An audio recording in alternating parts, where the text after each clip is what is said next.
Hello dear students, I am Sujata from STC Degree College, handling Personality Development Unit 3, Part 2 Leadership.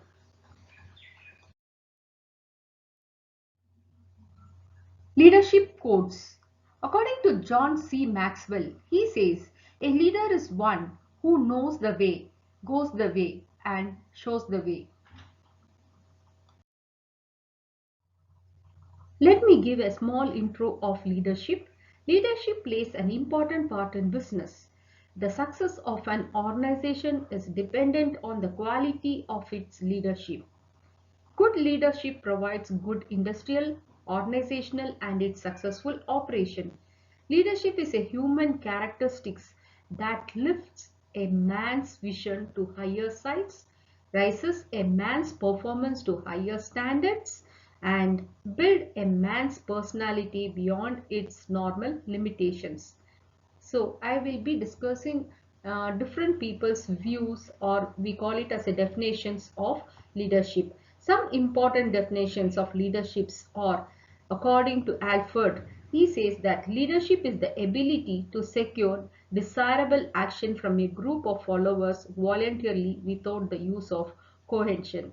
Leadership refers to the quality of the behavior of the individual whereby they guide a people on their activities in organized efforts by Chester.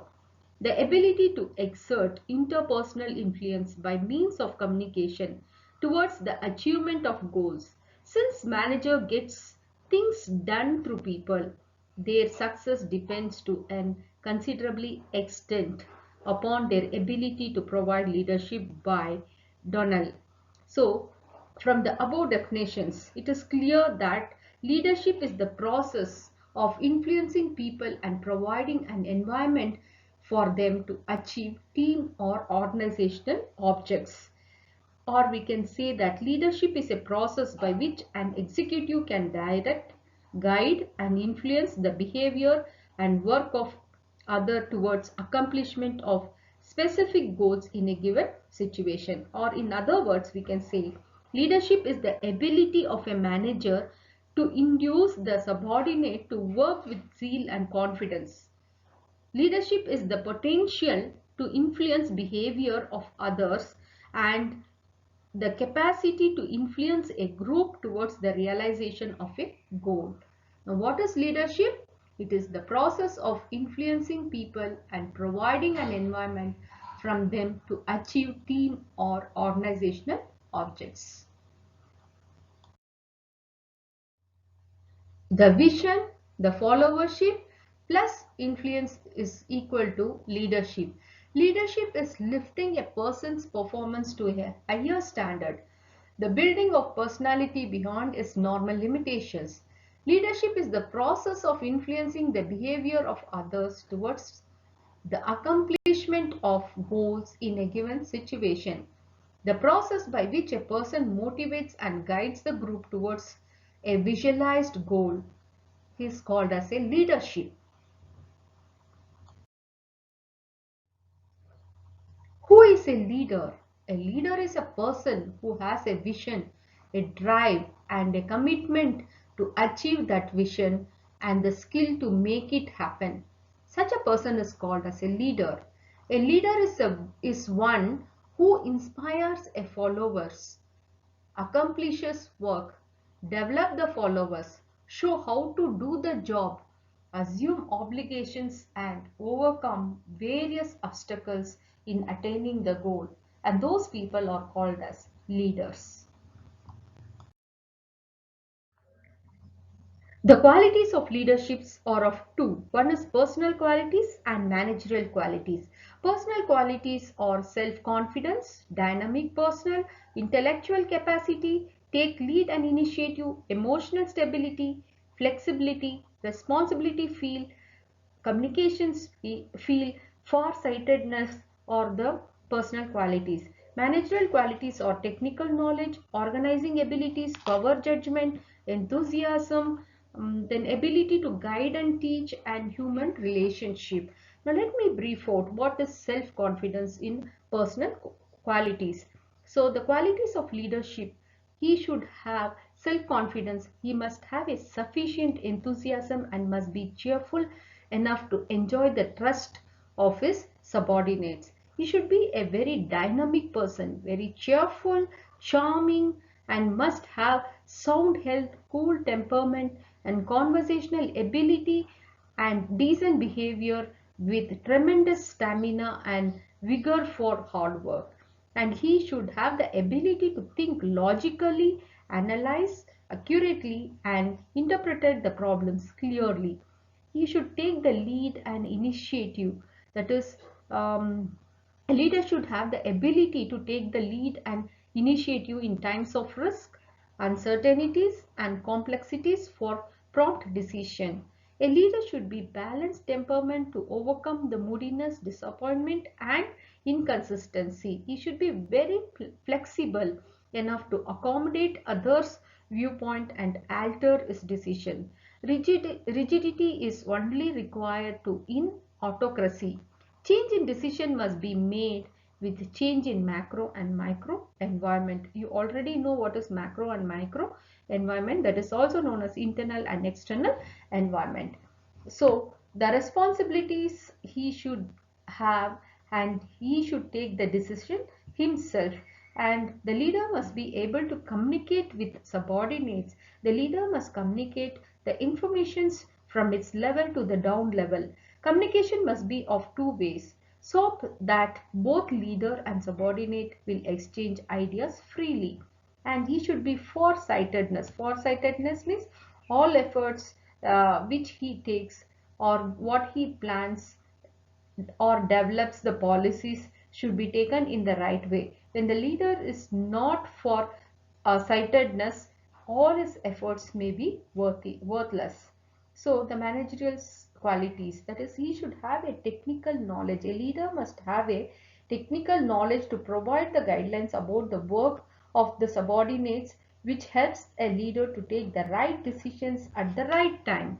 And all the resources, employees, people, business, environment, methods, capital, manpower should be arranged properly by a leader to achieve organizational goal in a proper way. A leader should have the power of judgment, which comes from self-confidence and self-control. Even if there are several followers and several decisions, the leader must judge and decide the case.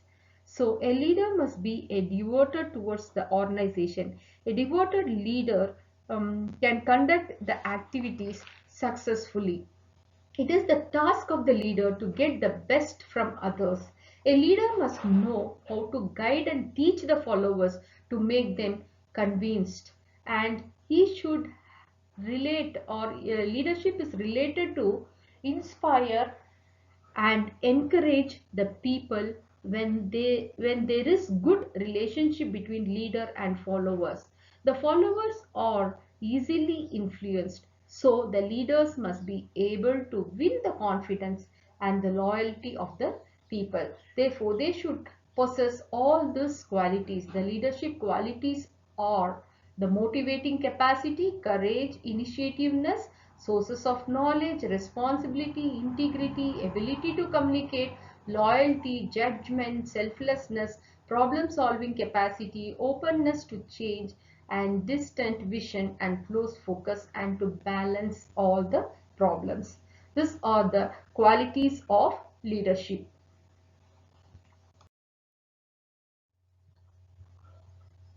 There are different types of leadership.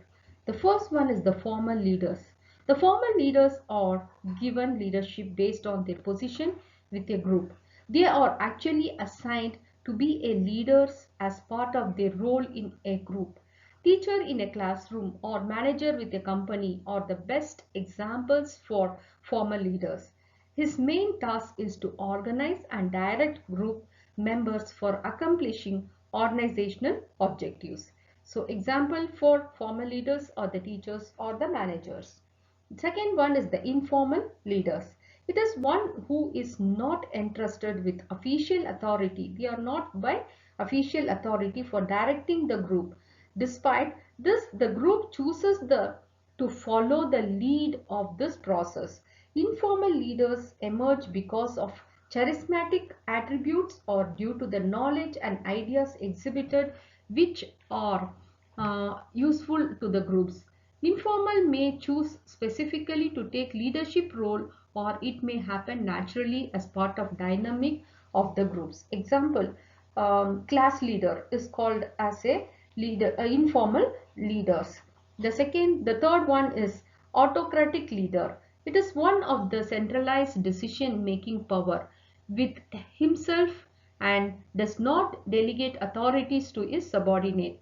He issues order and instructions and insists the subordinates to strictly obey the orders without asking any questions. He extracts the work from the subordinates through negative motivations by means of threats of penalty and threats. You can see in movies like there are some leaders who are acting as a what we call as dons. Okay, those people, what they do is they extract the work from the subordinates. They give the instructions and they only extract the work from the subordinates. They are called as autocratic leaders. The fourth one is democratic or participative leaders. It is one who consults subordinates and invites the subordinates in decision making process. He delegates authority to his subordinates and in turn motivates the subordinates towards the accomplishment and organizational goal. He has high regards for human values and shows a great concern towards his subordinates. For example, you can take our SDC organization. Now what happens, principal is doing a democratic way of participative leadership. What he does is he motivates the subordinates in order to extract the work, as well as he gives values, human values, and he shows a great concern towards his subordinates. This can be called as a democratic or participative leader. And the next one is the institutional leader. It is one who becomes the leader by virtue or the position he holds in the organization. He commands obedience from the subordinates not due to his competency but due to his official power delegated to him by the management. He exercises formal authority and instructs his subordinates strictly for carrying out the order and instructions issued. Example, you can take Jagdish sir.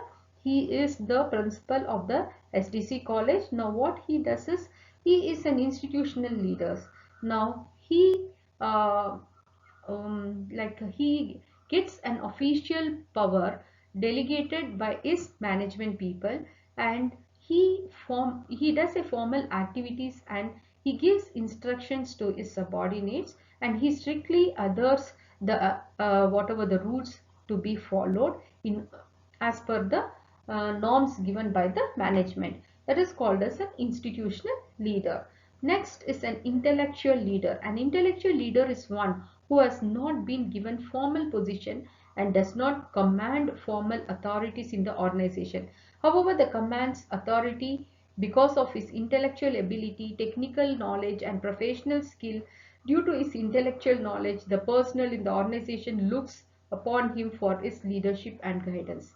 Financial advisor, legal advisor, etc. are the examples of intellectual leaders in their respective fields. So in particular field, one intellectual leader will be there. For example, even in the college, you may like one particular teacher or one particular lecturer because you feel that that teacher has got an intellectual knowledge and the personal skills whom you can approach and you can get the guidance from them. So you consider them as a leader of you. That is called as an intellectual leader. Next is the bureaucratic leader. It is one who commands from authority in the organization and relies heavily on rules and regulations to get the work extracted from his subordinate. Such type of leadership is not beneficial for the enterprises or institution because insistence on rules and regulations on subordinates does not permit them to take initiative and involve in active participation.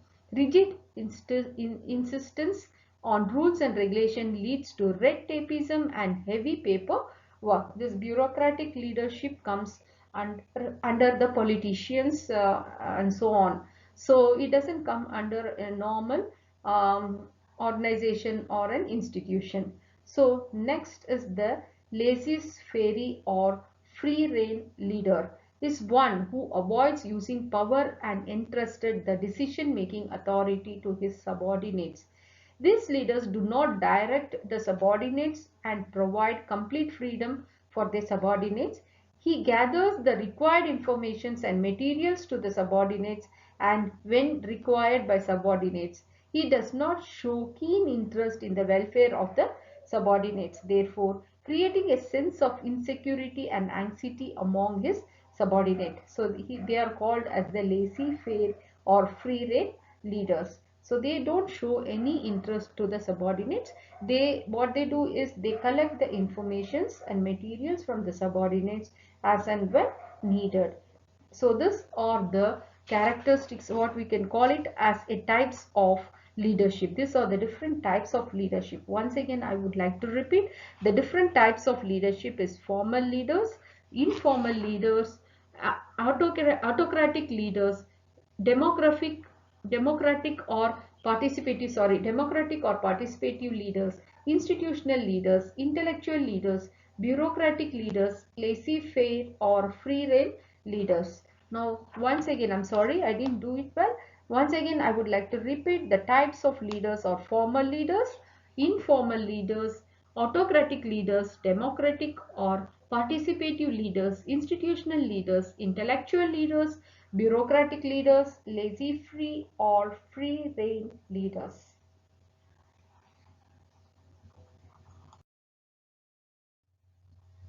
How will you display your leadership? You can display your leadership by learning from your mistakes, doing your homeworks and being prepared for that, and treating everyone with respect and courtesy, and sharing the credit, taking the blame, staying focused on a clear vision and setting energizing goals, surrounding yourself with capable people, staying optimistic even in challenging circumstances, involving and indulging others, thinking systematically, seeking ways to improve things, to do things better, easier, faster, or more economically, clarifying the goals and helping people to reach their potential.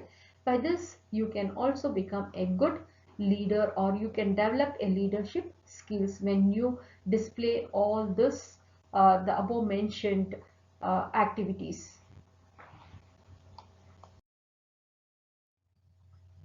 There are many ways that you can develop your leadership qualities. You can develop your leadership qualities by learning more critical things and do more to enthusiast your team, make your team happy, active, and make your goals and future visions attractive and attainable.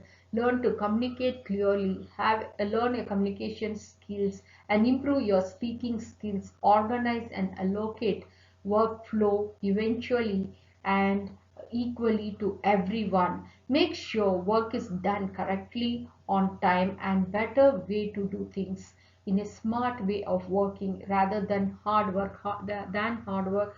Make a smart work of doing. Then encourage progress and recognize the efforts of your subordinates and try to motivate them and try to match individual skills and work build team spirits, like always motivate team building spirits and also encourage people to work cooperatively, recognize the success and learn from failures, accept your failures, try to learn from your mistakes and trust your subordinates, never doubt your subordinates or never punish the subordinates, like motivate them and trust them. Once you trust, they will give 100% their hard work to you, the organization or to you, their support to you.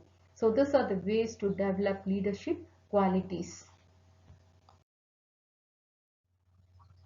If you ask what are the causes for the failures of leadership, suppose a person is a good leader, what are the good qualities he's got? If you call a person as a bad leader under his leadership, why we call it as a bad leadership? Because he is the person who doesn't have an ability or to organize in a detailed way or in a clear and neat way, and he is the person who is unwilling to provide the support to the higher authorities, or fear of competition from followers, lack of imagination, selfishness. Selfishness is there. Nowadays people are very selfish. They want to show off that they are the best person. Instead of doing the work, they extract work from others and they go and show that they have done the work. So these are not the good leadership qualities, and they are disloyal. That means they are not loyal to the organization. They are, in some way they are cheating the organization, cheating their boss.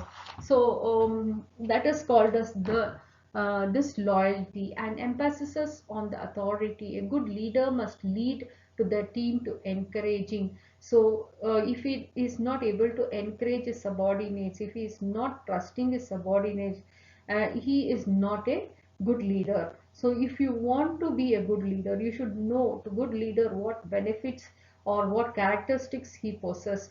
And if the person is not a good leader, he is having a very bad leadership, what are the qualities he is possessing. So see both pros and cons of the leadership.